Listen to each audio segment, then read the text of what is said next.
তো ভিডিওটা ছাড়তে আমার একটু দেরিই হলো। এটা পয়লা বৈশাখের দিনের ভিডিও। এখানে আমি মোদক বানাচ্ছিলাম, মানে মা আমাকে ময়দাটা জাল দিয়ে দিয়েছিল।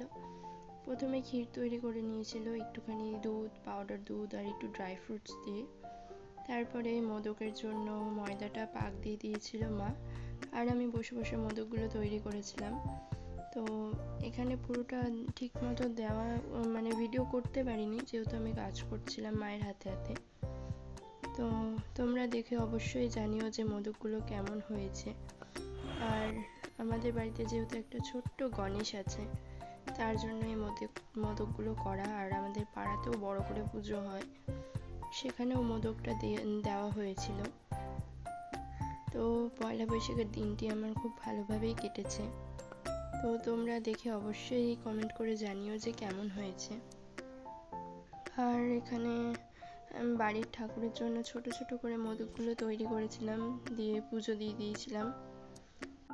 আর হ্যাঁ, মোদকগুলো কিন্তু অবশ্যই ফ্রিজে রাখতে হবে, কারণ ফ্রিজে রাখলে একটু শক্ত হবে, খেতে ভালো লাগবে।